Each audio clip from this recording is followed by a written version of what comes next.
The autumn mist clung to the Gothic spires of St. Bartholomew's Cathedral, like ghostly fingers, casting long shadows across the cobblestone courtyard, where Father Michael O'Brien and 12-year-old Timothy Walsh were last seen alive on October 13th, 1975.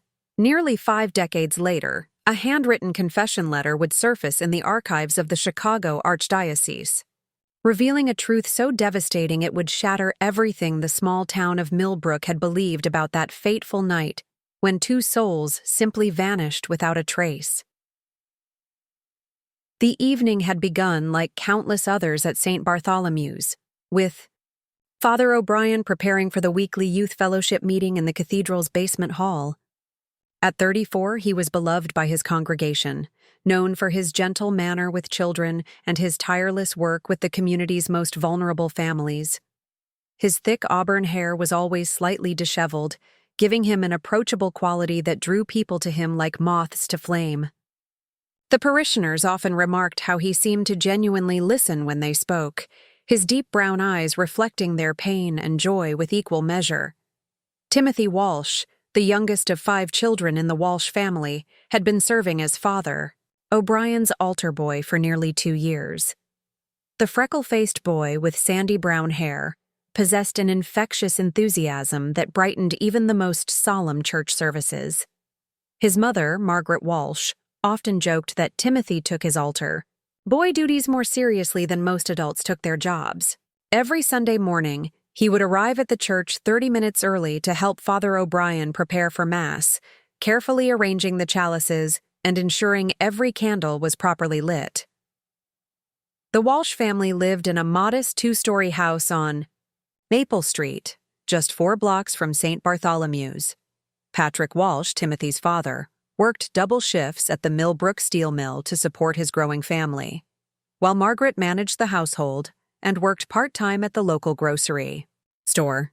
Their other children, ranging in age from 8 to 16, all attended the parish school where Father O'Brien served as both spiritual advisor and occasional substitute teacher. On that October evening, Timothy had finished his homework early and asked his mother's permission to help Father O'Brien set up for the youth meeting. Margaret had hesitated momentarily, noting the threatening storm clouds gathering on the horizon, but Timothy's earnest pleading and Father O'Brien's reputation for reliability convinced her to let him go. She watched from the kitchen window as her youngest son practically skipped down Maple Street, his altar boy vestments tucked carefully under his arm. The youth fellowship meeting was scheduled to begin at 7 o'clock, with approximately 20 children from the parish expected to attend. Mrs. Eleanor Hartwell, the church organist and volunteer coordinator, arrived at 6:30 to help with preparations. She found the basement hall empty, though she could hear movement upstairs in the main sanctuary.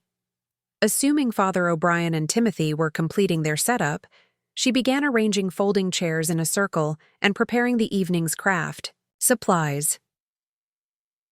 By 7:15, with no sign of Father O'Brien or Timothy, Mrs. Hartwell climbed the narrow stone steps to the main cathedral. The vast sacred space was eerily quiet, illuminated only by the flickering votive candles near the altar.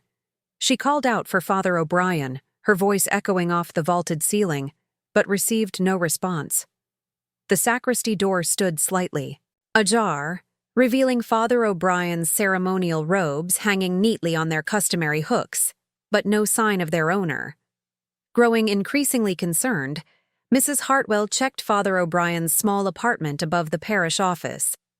The door was unlocked, which was unusual for the security-conscious priest, and his personal belongings appeared undisturbed. His evening meal sat half-finished on the kitchen table, a cup of coffee still warm to the touch. His reading glasses lay folded beside an open breviary, as if he had been interrupted mid-prayer. The first parents began arriving at 7:20 to drop off their children for the fellowship meeting. Mrs. Hartwell, attempting to mask her growing anxiety, explained that there seemed to be a delay and suggested the parents wait a few minutes. By 7:45, with a growing crowd of concerned families gathering in the church foyer, she made the decision to contact the Millbrook Police Department, Officer Daniel Murphy, a longtime parishioner who had known Father O'Brien since the priest's assignment to St. Bartholomew's 3 years earlier, arrived within minutes of Mrs. Hartwell's call. Murphy's initial assessment suggested that Father O'Brien and Timothy had simply been called away on an emergency, perhaps to visit a sick parishioner or respond to a family crisis. However, a thorough search of the church grounds and surrounding neighborhood yielded no clues to their whereabouts.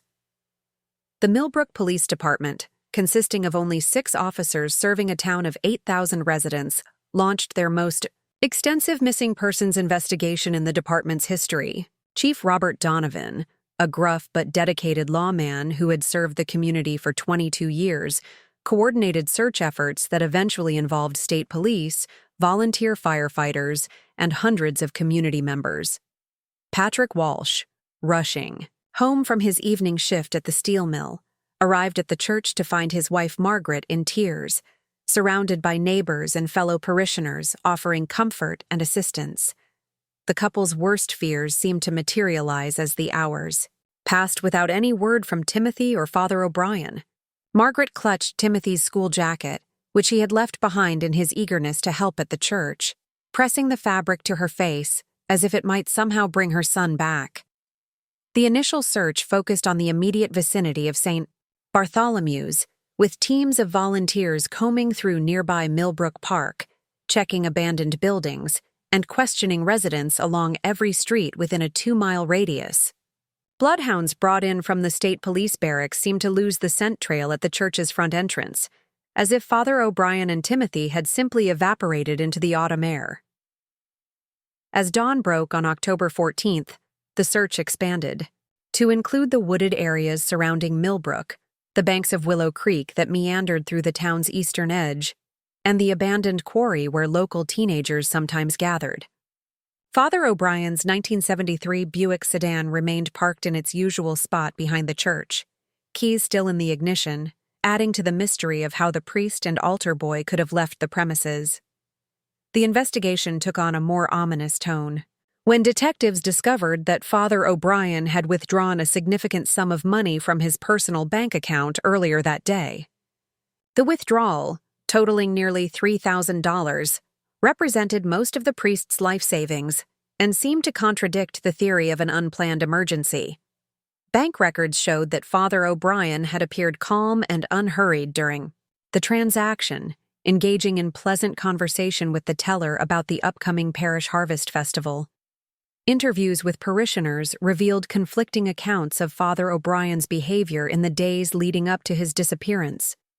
Some described him as his usual cheerful self, actively planning future church events and discussing long-term improvements to the parish facilities.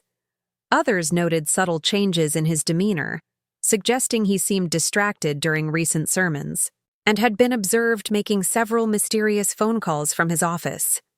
The Walsh family endured the additional torment of whispered speculation throughout Millbrook. Some residents suggested that Timothy might have witnessed something inappropriate, and that his disappearance was connected to a cover-up. Others theorized that Father O'Brien had suffered some form of mental breakdown and had taken Timothy with him in a delusional state. The most painful rumors implied that the priest and altar boy had been victims of foul play, possibly connected to Father O'Brien's work with troubled youth from surrounding communities. Margaret Walsh found herself defending Father O'Brien's character to neighbors and investigators alike, insisting that the priest would never harm Timothy or involve him in anything dangerous. Her unwavering faith in Father O'Brien's integrity provided some comfort to other parishioners, though it did little to explain the circumstances of the disappearance. The diocesan authorities launched their own internal investigation, sending Father Thomas McKenna, a veteran priest with experience in crisis management, to serve as temporary pastor at St. Bartholomew's. Father McKenna's arrival marked the beginning of a painful transition for the parish community, as routines established under Father O'Brien's leadership gradually gave way to new traditions and procedures. As weeks turned to months, the intensive search efforts gradually diminished. The FBI briefly became involved when investigators considered the possibility that Father O'Brien and Timothy had crossed state lines, but no credible leads emerged from their expanded investigation. The case remained officially open, but received decreasing attention from law enforcement agencies dealing with more recent crimes and missing person reports. The Walsh family struggled to maintain hope as the first anniversary of Timothy's disappearance approached. Margaret had converted Timothy's bedroom into a shrine of sorts, keeping his clothes neatly folded in dresser drawers and his homework assignments from that final day arranged on his desk exactly as he had left them. Patrick threw himself into his work at the steel mill, accepting every available overtime shift as a way to avoid the painful silence that filled their home each evening.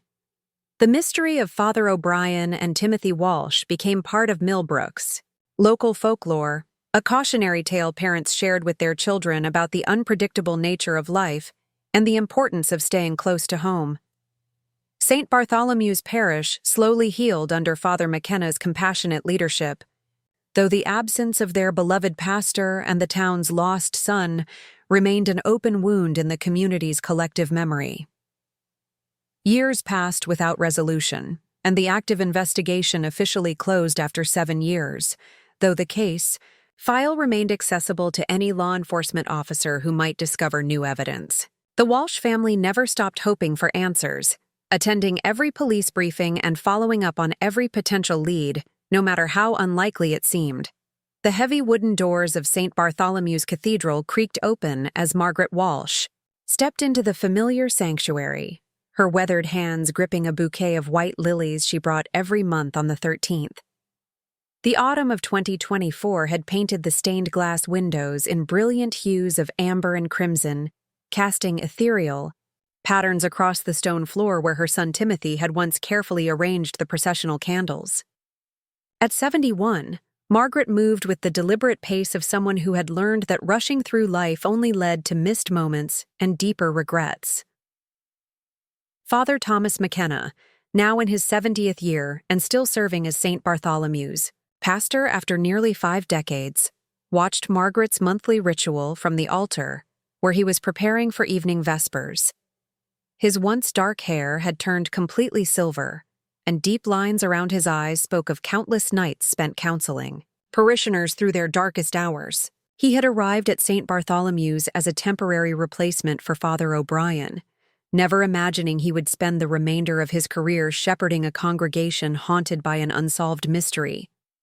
The parish had evolved significantly since 1975, its membership swelling from 800 families to over 1,500, as Millbrook transformed from a blue-collar mill town into a suburban bedroom community for Chicago commuters. Young families filled the pews that once held the original parishioners, most of whom had either passed away or moved to retirement communities in warmer climates. The new congregants knew the story of the missing priest and altar boy primarily through whispered conversations and the memorial plaque installed near the side altar that read, "In memory of Father Michael O'Brien and Timothy Walsh, whose service to this parish continues to inspire us." Margaret's routine never varied on these monthly visits. She would place the lilies at the feet of the statue of St. Joseph, patron, saint of families, and light 2 votive candles in the prayer alcove, 1 candle for Timothy, who would have celebrated his 61st birthday that past spring, and another for Father O'Brien, whose gentle guidance had meant so much to their family during Timothy's formative years. She would then sit in the 3rd pew from the front, left side, the same seat the Walsh family had occupied for Sunday masses throughout Timothy's childhood.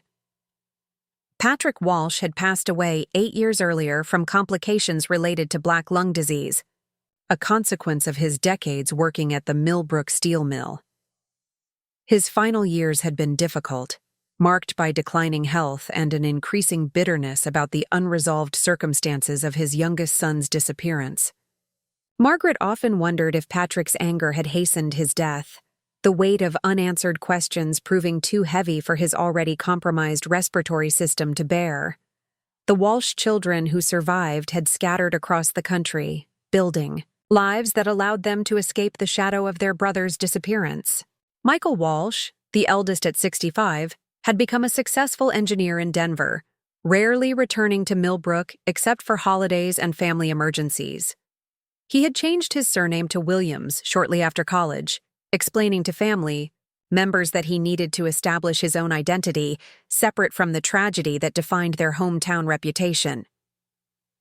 Sarah Walsh Cooper, now 63, lived in Portland with her husband and 3 grown children who knew their uncle Timothy only through family photographs and carefully edited stories that omitted the more disturbing theories about his disappearance. She maintained regular phone contact with Margaret, but found extended visits to Millbrook emotionally exhausting, the familiar streets and unchanged landmarks serving as constant reminders of the brother who had vanished when she was 13 years old.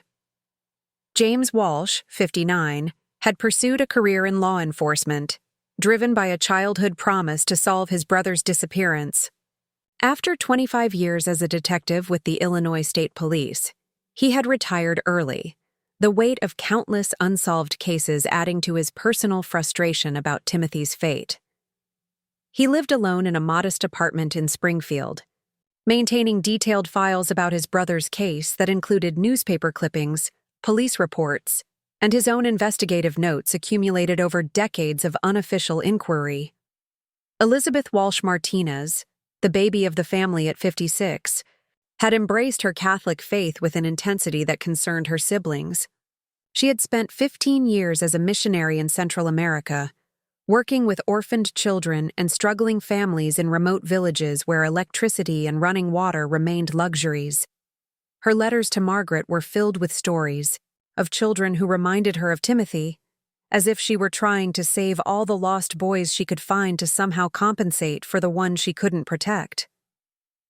Margaret lived alone in the same house on Maple Street where Timothy had spent his childhood, though the neighborhood had changed dramatically around her. The modest homes of steel mill workers had been renovated and expanded by young professionals who commuted to downtown Chicago, their modern additions and landscaping creating an eclectic mix of architectural styles that reflected Millbrook's economic transformation. The house next door, once occupied by the Kowalski family, whose son had been Timothy's best friend, now belonged to a software engineer and his wife who worked from home and seemed perpetually busy with virtual meetings and conference calls. The CR. Daily routine that structured Margaret's life had remained essentially unchanged for decades.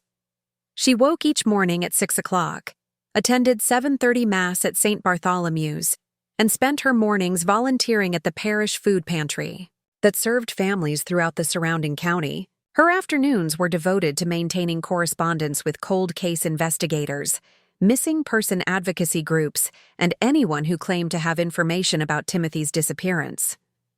Father McKenna had become Margaret's closest confidant. Over the years, serving as both spiritual advisor and surrogate family member for the increasingly isolated woman. He understood the complex emotions that drove her monthly memorial visits, and never discouraged her hope that Timothy might someday return, even as the statistical probability of such an outcome diminished with each passing year. Their relationship had evolved beyond the traditional priest-parishioner dynamic, built on mutual respect and shared experience of carrying the parish through its darkest period. The church itself bore subtle reminders of the tragedy that had shaped its modern identity.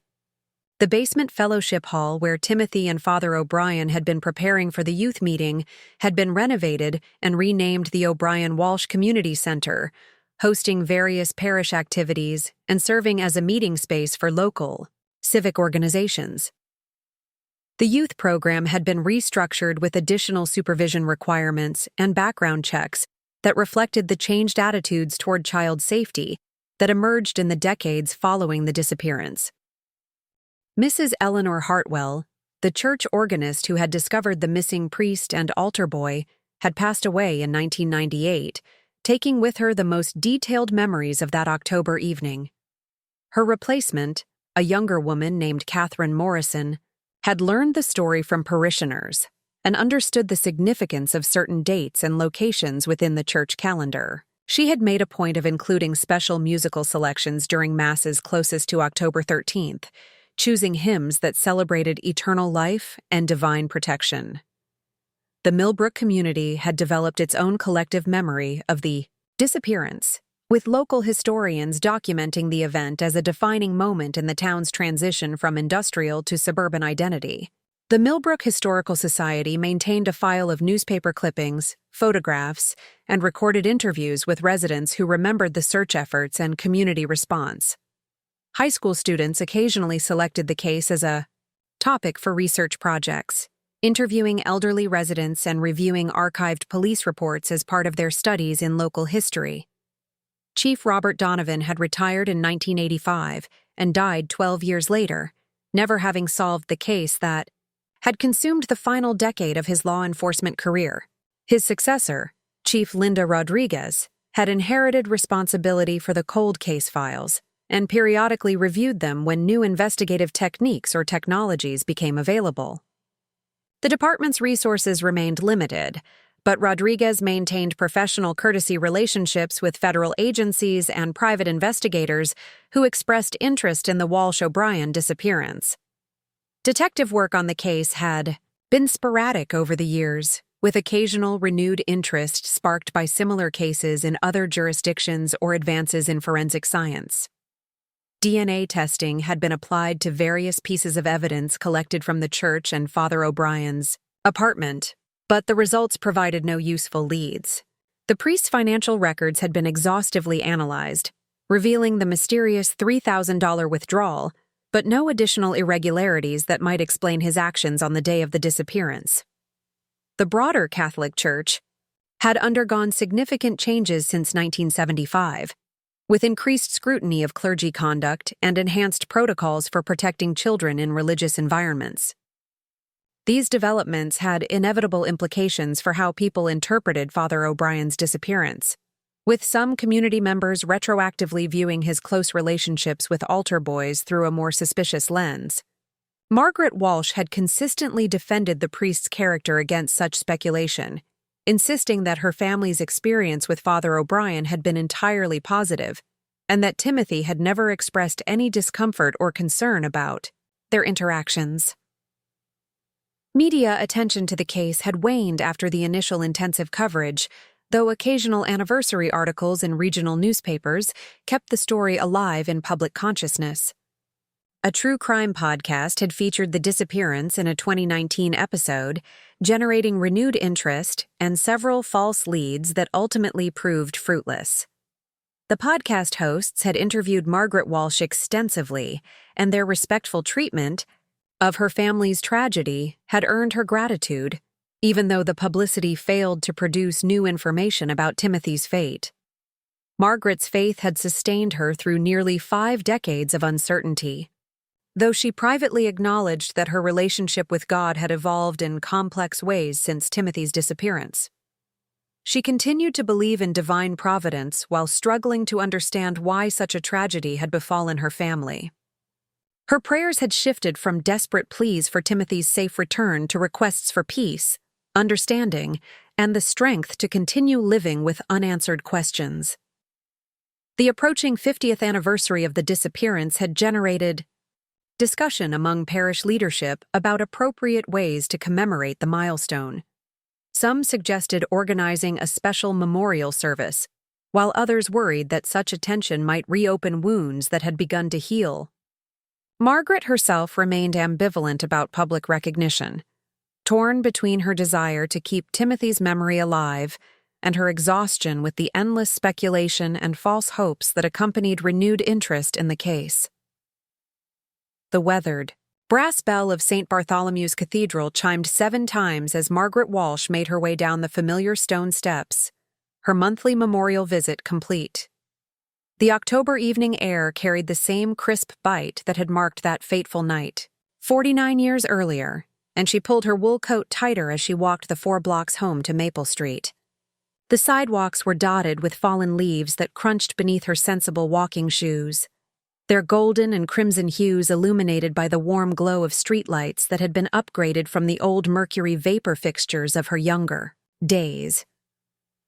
Inside the 2-story house that had sheltered 3 generations of Walshes, Margaret moved through her evening routine with the mechanical precision of someone whose days had followed the same pattern for decades. She prepared a simple dinner of soup and toast, eating alone at the kitchen table where Timothy had once rushed through his homework, while she prepared elaborate family meals for 7 people. The house felt impossibly large now, its rooms echoing, with the phantom sounds of children's laughter and Patrick's heavy footsteps returning from the steel mill. Margaret's evening ritual included reviewing her correspondence from various cold case investigators, missing person advocacy groups, and the occasional individual who claimed to have information about Timothy's disappearance. Tonight's mail brought a letter from Detective Amanda Chen with the Illinois State Police Cold Case Unit, acknowledging Margaret's most recent inquiry and providing a brief update on the department's periodic review of the Walsh-O'Brien case. The letter contained no new information, but Detective Chen's professional courtesy in maintaining communication provided Margaret with some comfort that Timothy hadn't been entirely forgotten by law enforcement. The living room walls were lined with photographs spanning 5 decades of the Walsh family history, creating a visual timeline of celebrations, milestones, and growing absences. The central mantelpiece held Timothy's school pictures from kindergarten through 6th grade, the progression ending abruptly with his final school portrait taken just weeks before his disappearance. His young face smiled out from the silver frame with an innocence that Margaret found both comforting and heartbreaking, a frozen moment of childhood joy that had preceded unimaginable loss. The telephone rang at 8:30, its shrill tone cutting through the evening quiet. Margaret answered to find Sarah calling from Portland, her daughter's voice carrying the familiar mixture of love and concern that characterized their weekly conversations. Sarah had developed a habit of calling on the nights when Margaret visited Timothy's memorial, somehow sensing when her mother needed the connection to her surviving children. Their conversation followed predictable patterns, with Sarah sharing updates about her grandchildren's school activities and Margaret providing brief reports about parish news and neighborhood changes. Neither woman mentioned Timothy directly, but his presence hung between them like an unspoken prayer, acknowledged through careful silences and gentle inquiries about Margaret's health and emotional well-being. Sarah had learned over the years that direct questions about her mother's grief often triggered defensive responses, while subtle expressions of care and availability created space for Margaret to share whatever she felt comfortable discussing. After ending the call with Sarah, Margaret retrieved her worn leather journal from the kitchen drawer where she kept it hidden beneath the utility bills and grocery receipts. The journal had been a gift from Father McKenna during the 10th anniversary of Timothy's disappearance, intended as a tool for processing her complex emotions and preserving her memories of her lost son. Over the years, it had evolved into a detailed record of her ongoing search efforts, filled with names, phone numbers, theories, and fragments of hope that sustained her through the darkest periods of uncertainty. Tonight's entry began with her usual notation of the date and weather conditions, followed by observations about the subtle changes she noticed in the church during each monthly visit. The communion rail had been polished recently, and new kneelers had been installed in the front pews. Father McKenna had mentioned during their conversation that the diocese was considering renovations to the sanctuary that would update the altar area while preserving the historical character of the Gothic architecture. Margaret found comfort in these small details of continuity and change, evidence that life continued even in spaces marked by tragedy. Her journal entries from earlier years revealed the evolution of her emotional journey, from desperate rage and bargaining with God to gradual acceptance of uncertainty without abandoning hope. The early pages contained frantic theories about Timothy's fate, detailed analyses of potential sightings reported by well-meaning strangers, and careful reconstructions of his final day based on every available piece of information. More recent entries reflected a different kind of pain, the dull ache of chronic grief that had become as much a part of her identity as her brown eyes and graying hair. The grandfather clock in the hallway struck 9 times as Margaret prepared for bed, following the same sequence of tasks that had structured her evenings for decades. She checked the locks on both the front and back doors, turned off the lights in rooms she had occupied throughout the day, and climbed the narrow staircase, to the second floor where 4 bedrooms held the memories of her children's youth. Timothy's room remained exactly as he had left it on October 13th, 1975, a decision that had initially comforted her, but now felt more like a burden she couldn't bring herself to abandon. Standing in the doorway of Timothy's bedroom, Margaret allowed herself a few minutes of direct engagement with her loss, something she typically avoided during the daylight hours when purpose and routine provided protection from overwhelming emotion. The twin bed was still covered with the red and blue plaid comforter Timothy had chosen for his 10th birthday, and his collection of model airplanes hung from the ceiling on nearly invisible fishing line that caught the hallway light and cast tiny shadows on the walls. His school clothes were folded neatly in the dresser drawers, sizes that would have fit a 12-year-old boy but seemed impossibly small when Margaret occasionally touched them during her monthly cleaning of the room.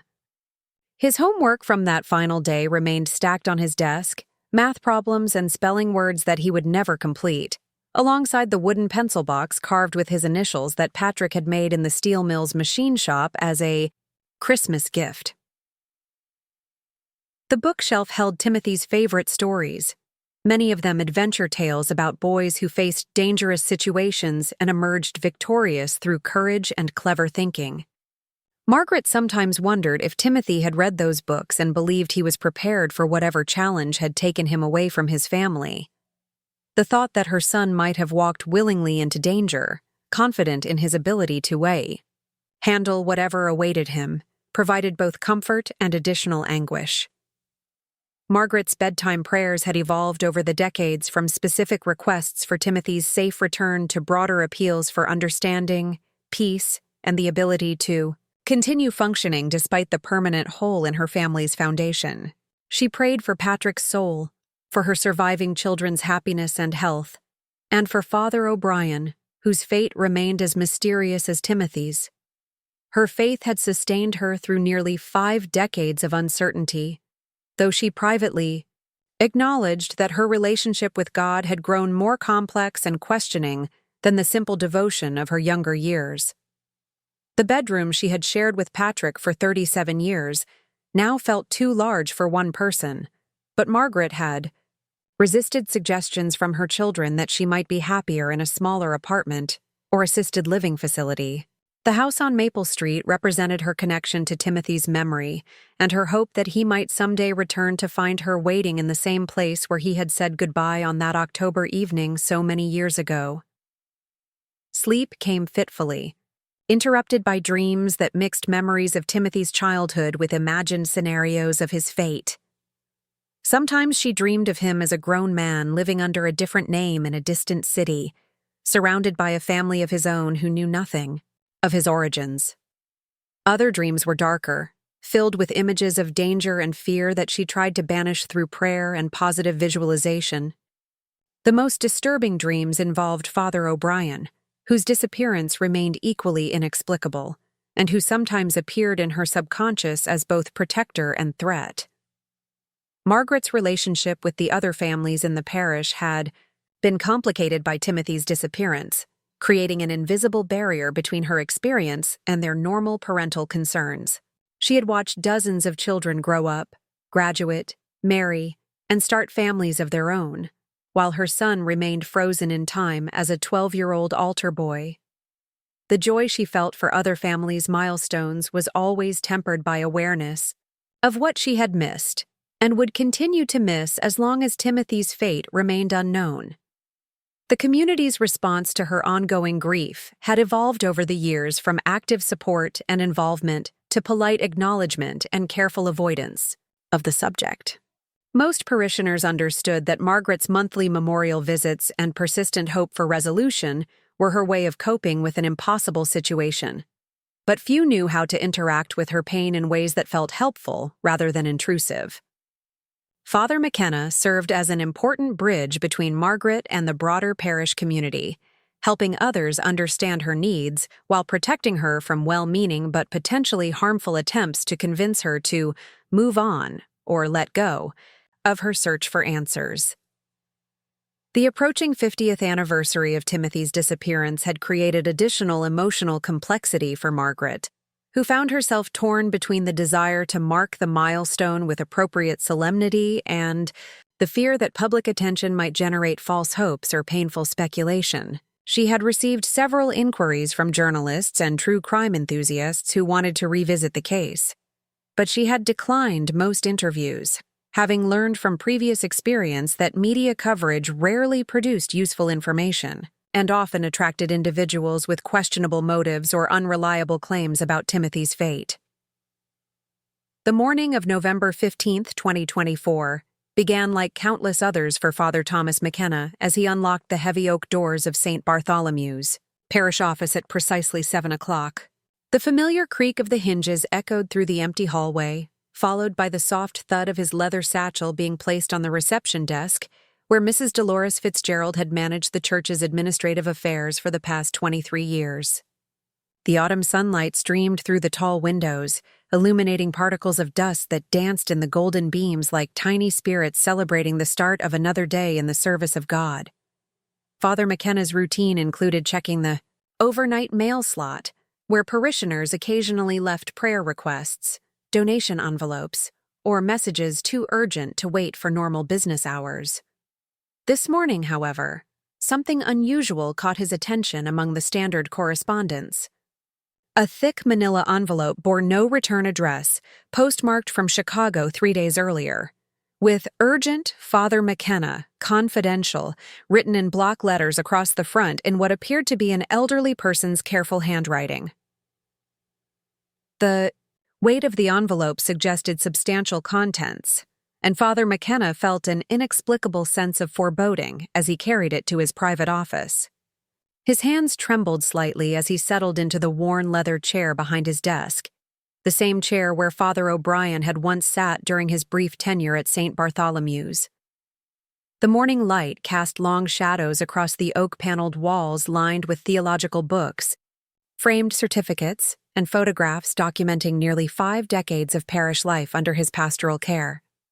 Inside the manila envelope, Father McKenna discovered a smaller sealed envelope marked "To be opened only by Father McKenna of St. Bartholomew's, Cathedral, Millbrook, Illinois," along with a cover letter written on expensive stationery bearing the letterhead of Morrison, Crawford and Associates, Attorneys at Law, Chicago, Illinois. The law firm's letter was dated November 10, 2024, and signed by senior partner Elizabeth Crawford, whose elegant signature appeared beneath a brief explanation that chilled Father McKenna to his core. The attorney's letter explained that her client, one Harold Vincent Kowalski, age 87, had passed away on November 5, 2024, at Northwestern Memorial Hospital following a brief illness. According to his final instructions, the sealed envelope was to be delivered to Father McKenna exactly 10 days after Mr. Kowalski's death, with copies sent simultaneously to the Millbrook Police Department and the Chicago Archdiocese. The letter provided no additional context, but included contact information for Ms. Crawford and a request that Father McKenna acknowledge receipt of the materials within 48 hours. Father McKenna recognized the surname Kowalski immediately, though he struggled to place Harold Vincent among the parishioners he had served over the decades. The name connected to memories of the investigation following Father O'Brien and Timothy Walsh's disappearance, when police had interviewed numerous community members, including several families with the surname Kowalski. Harold Vincent Kowalski had been among those questioned, though Father McKenna couldn't recall the specific circumstances or outcomes of those interviews. With trembling fingers, Father McKenna opened the inner envelope to discover a handwritten confession that would fundamentally alter everything the parish community had believed about the night of October 13, 1975. The letter, written in the same careful block printing as the envelope's address, was dated October 30, 2024, just days before Harold Kowalski's death.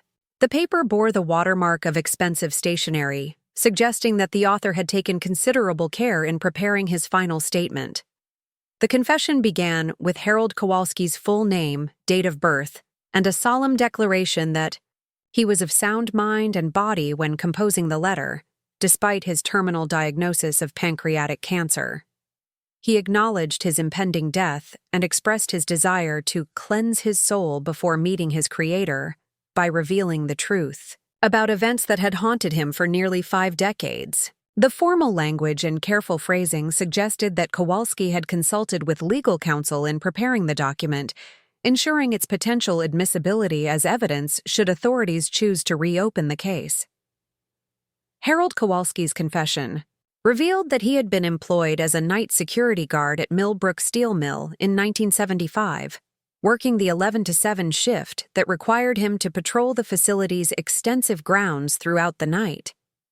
On October 13, 1975, he had been conducting his routine security rounds when he witnessed what he initially believed to be a burglary in progress at St. Bartholomew's Cathedral.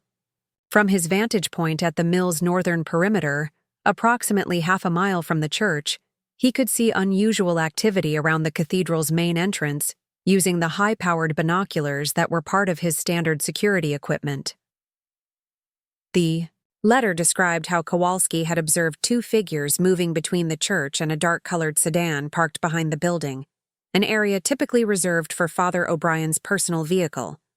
The unusual timing and secretive nature of the activity had prompted Kowalski to abandon his patrol route and investigate more closely, concerned that the church might be targeted by thieves seeking valuable religious artifacts or cash from collection boxes.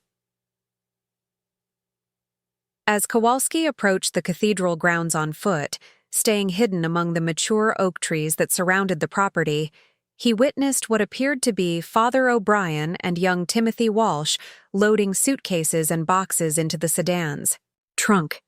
The sight of the priest and altar boy engaged in what seemed to be a planned departure rather than criminal activity had initially confused Kowalski, who assumed he was witnessing some kind of emergency evacuation or late-night church business.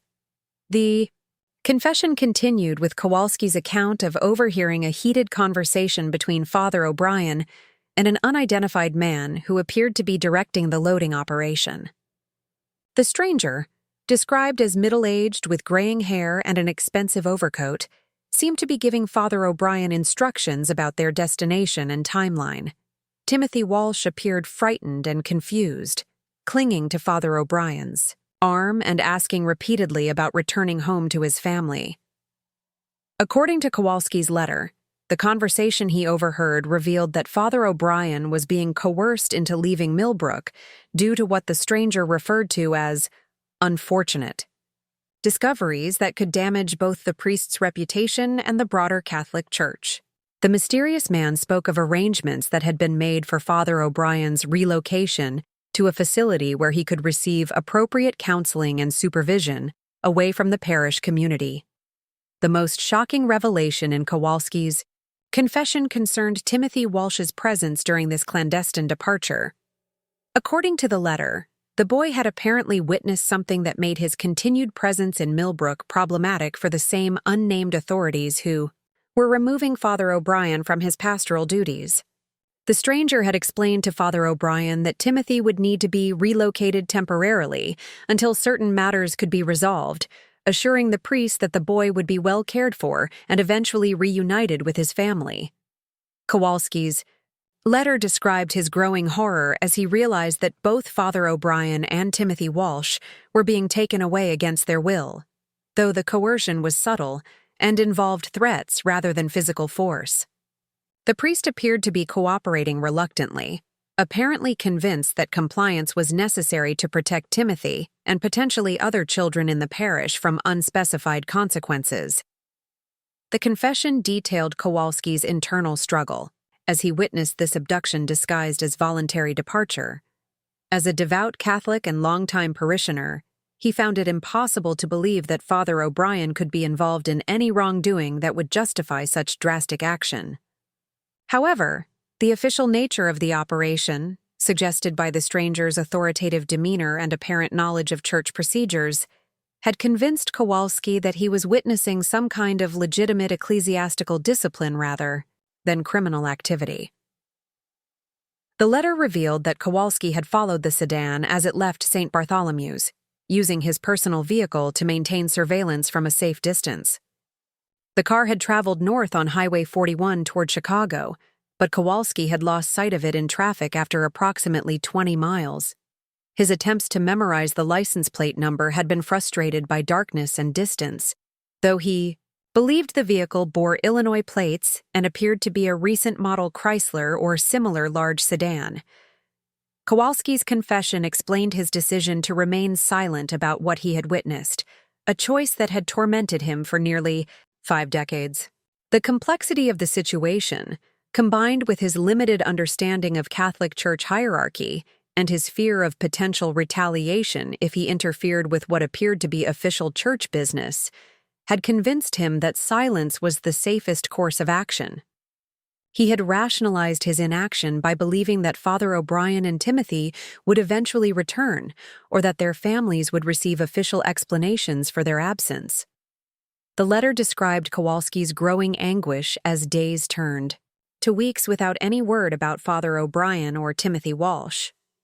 He had watched the search efforts with increasing guilt, knowing that his information might help investigators, but fearing the consequences of revealing what he had witnessed.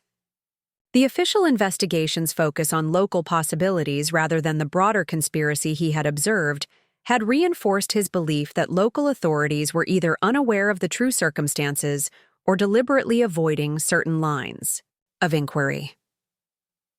As years passed without resolution, Kowalski's guilt had evolved into a consuming obsession that affected every aspect of his life. He had left his job at the steel mill within months of the disappearance and moved to Chicago, where he hoped distance might provide relief from the constant reminders of his moral failure. His marriage had deteriorated under the weight of his secret knowledge, and he had struggled with alcoholism and depression throughout the 1980s and 1990s as he wrestled with the consequences of his silence. The confession concluded with Kowalski's plea for forgiveness from God, the Walsh family, and the broader Millbrook community for his decades of silence. He acknowledged that his cowardice had prolonged their suffering and potentially prevented the rescue of Father O'Brien and Timothy Walsh.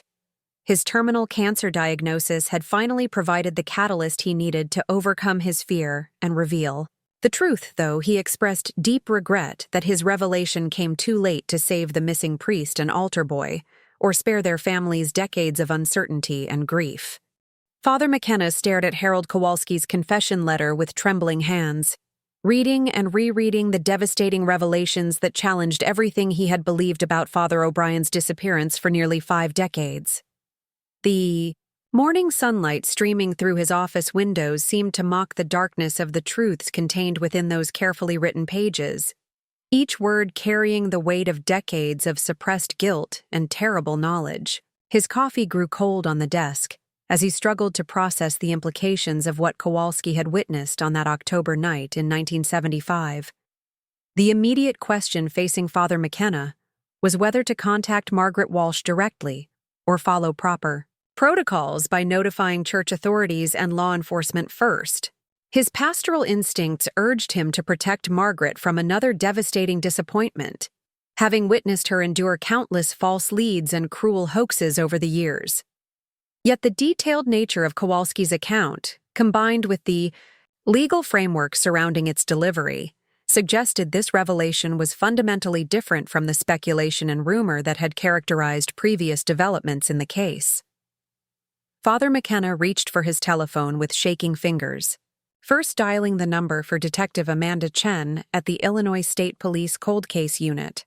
Her voicemail message indicated she was away from her desk, prompting him to leave an urgent callback request that mentioned the Walsh-O'Brien case. Without revealing specific details about Kowalski's confession, the weight of carrying such explosive information alone felt overwhelming, and he found himself praying for wisdom and guidance as he contemplated his next steps.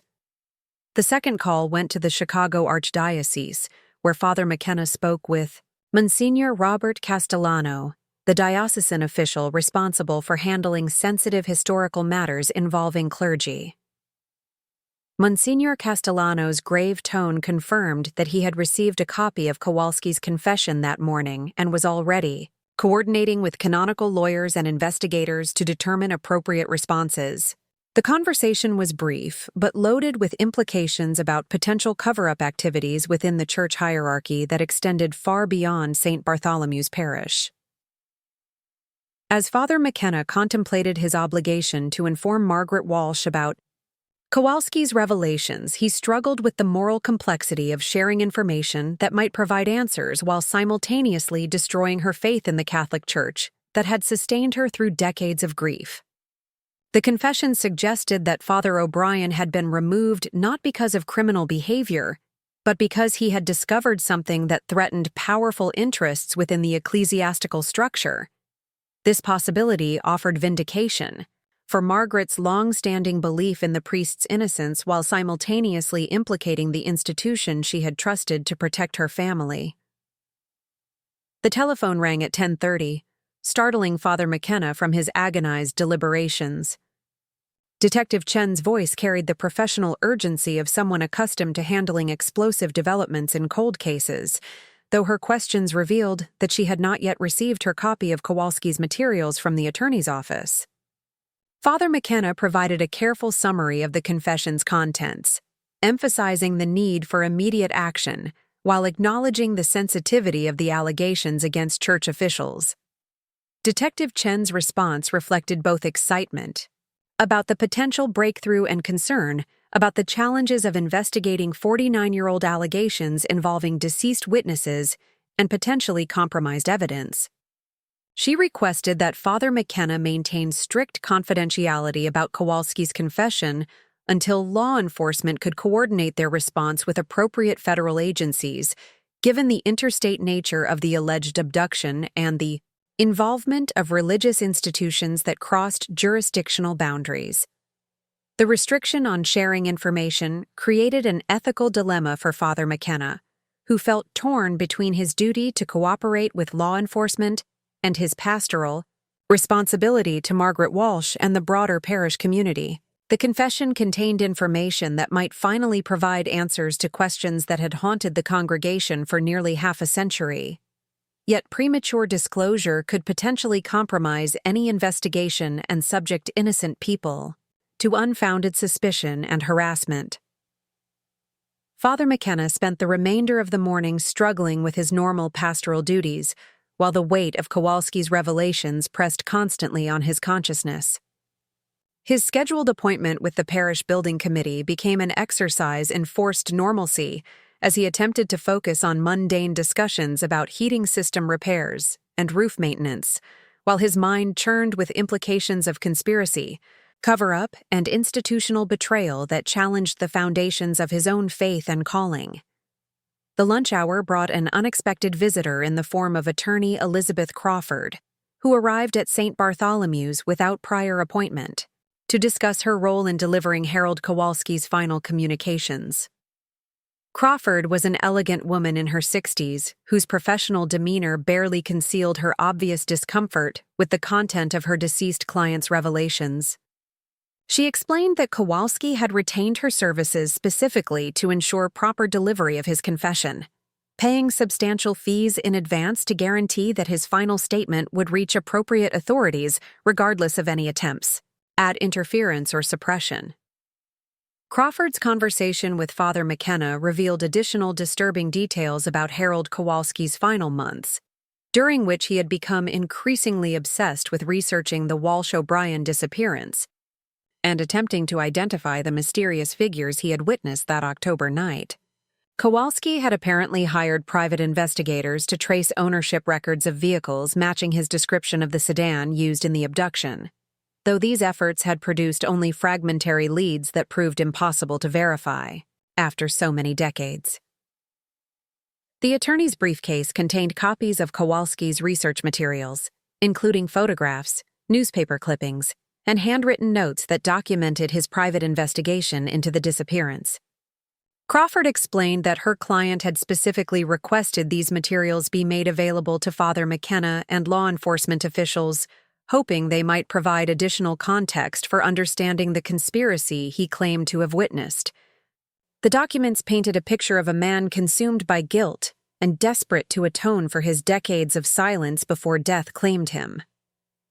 Among Kowalski's research materials, Father McKenna discovered copies of internal Catholic Church memoranda from the 1970s that discussed protocols for handling problematic clergy and procedures for their discreet relocation to treatment facilities or remote assignments.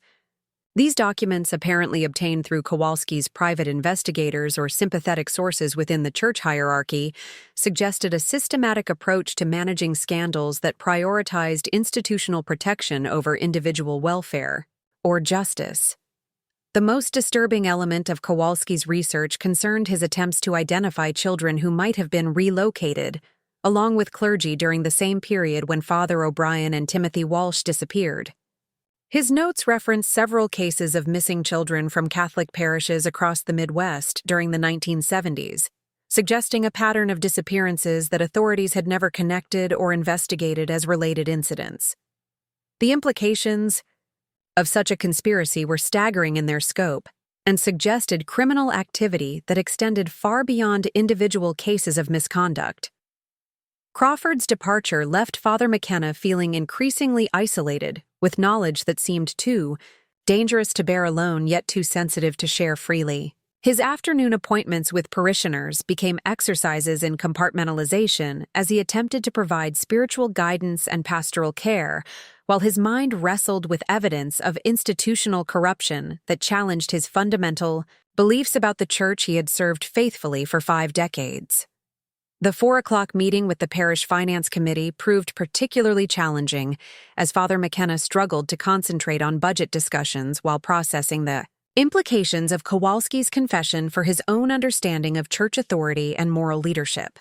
The committee members, longtime parishioners who had known him throughout his tenure at St. Bartholomew's, noticed his unusual distraction, but attributed it to the approaching anniversary of Father O'Brien's disappearance and the emotional strain such reminders placed on their beloved pastor. As evening approached, Father McKenna found himself facing the most difficult decision of his clerical career: whether to honor Detective Chen's request for confidentiality or fulfill what he perceived as his moral obligation to inform Margaret Walsh about developments that might finally provide answers to her decades of anguish. The confession offered vindication for her faith in Father O'Brien's character, while simultaneously revealing that powerful forces within the church hierarchy had been complicit in his removal and Timothy's disappearance.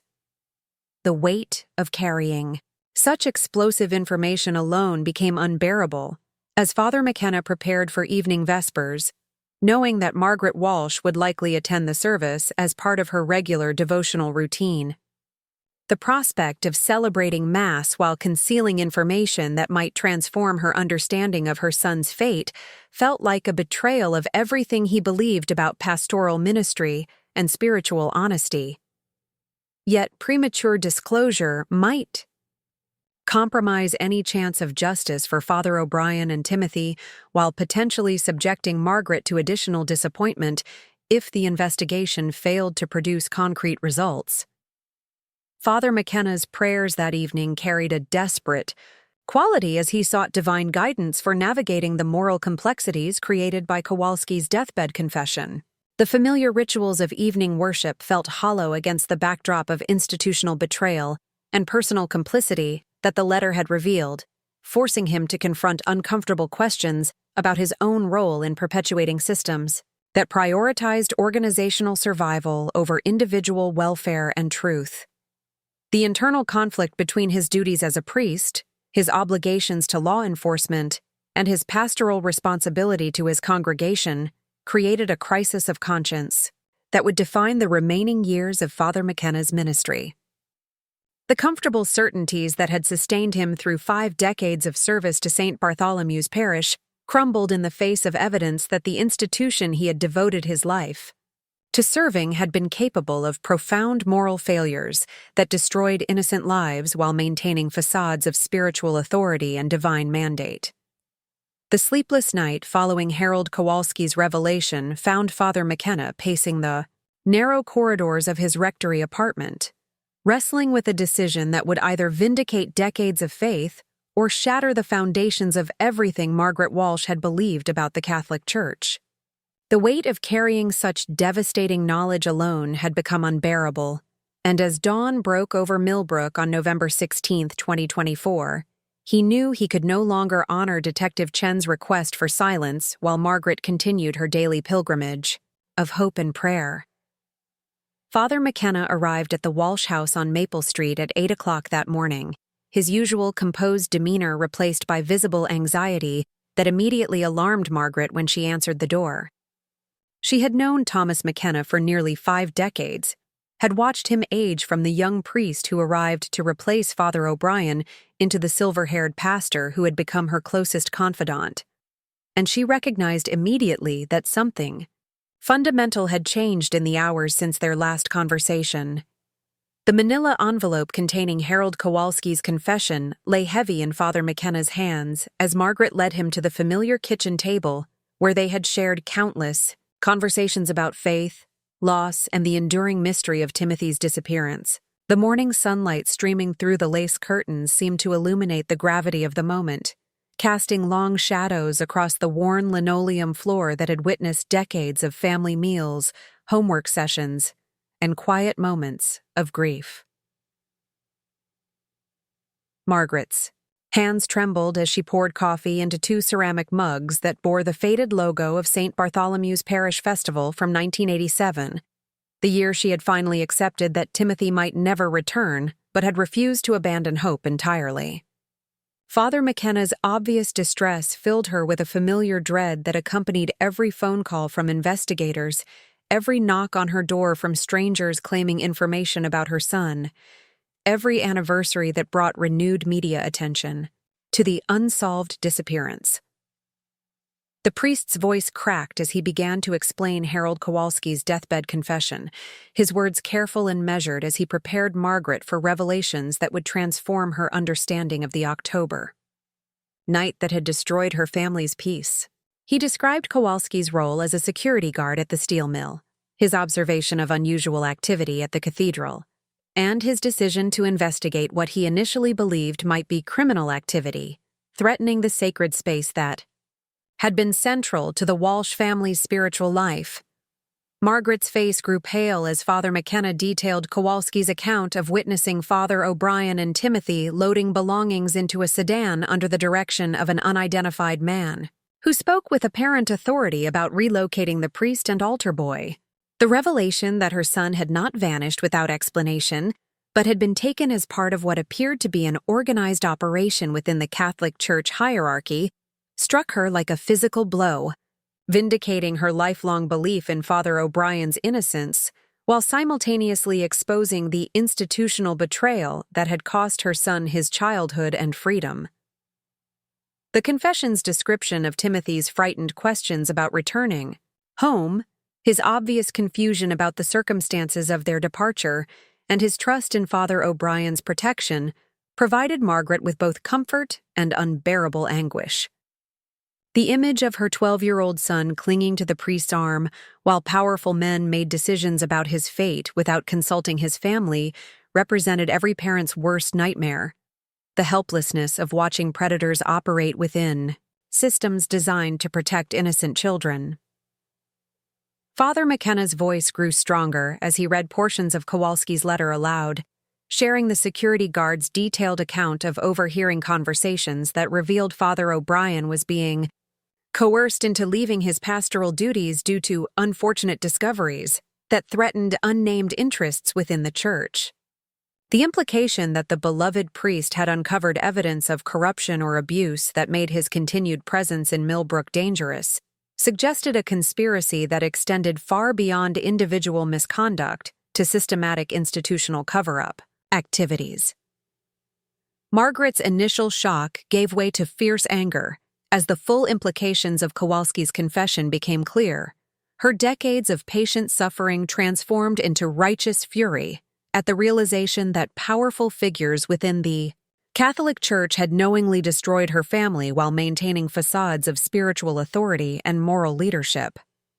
The monthly memorial visits, the desperate prayers for Timothy's safe return, the careful preservation of his bedroom as a shrine to hope had all been conducted, while church officials possessed knowledge that could have ended her torment and reunited her with her son. The revelation of Harold Kowalski's 49 years of guilty silence added another layer of betrayal to Margaret's expanding understanding of how many people had failed to protect Timothy or seek justice for his disappearance. The security guard's confession provided vindication for her faith in Father O'Brien's character, while simultaneously exposing the moral cowardice that had enabled Timothy's captors to operate with impunity for decades. Confident that witnesses lacked the courage to challenge institutional authority or risk personal consequences by speaking truth to power. Father McKenna's explanation of Detective Chen's investigation plans and the involvement of federal agencies in reopening the Walsh-O'Brien case provided Margaret with the first concrete hope she had experienced in decades, though the realization that both Father O'Brien and Timothy were likely deceased after so many years tempered her excitement with realistic expectations about possible outcomes. The prospect of finally learning the truth about her son's fate, even if that truth confirmed her worst fears, offered the possibility of closure that had been denied to her family for nearly half a century.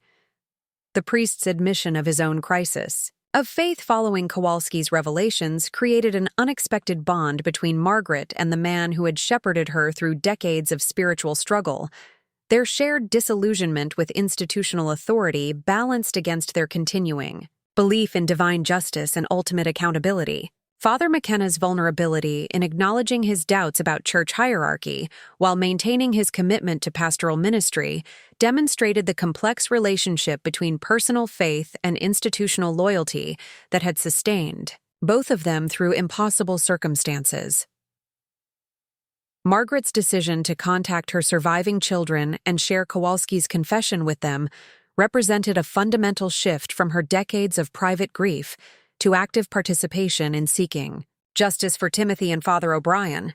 The prospect of reopening wounds that had never fully healed frightened her, but the possibility of finally vindicating her belief in Father O'Brien's innocence and exposing the conspiracy that had destroyed her family provided motivation that overcame her fear of disappointment and additional trauma. The morning's revelations concluded with Father McKenna's promise to support Margaret through whatever developments emerged from the renewed investigation, while acknowledging that his own relationship with the Catholic Church had been forever altered by evidence of institutional complicity in Timothy's disappearance. Their decades-long partnership in preserving hope and faith had evolved into a shared commitment to seeking truth and justice, regardless of the personal costs or challenges to their fundamental beliefs about spiritual authority and divine protection.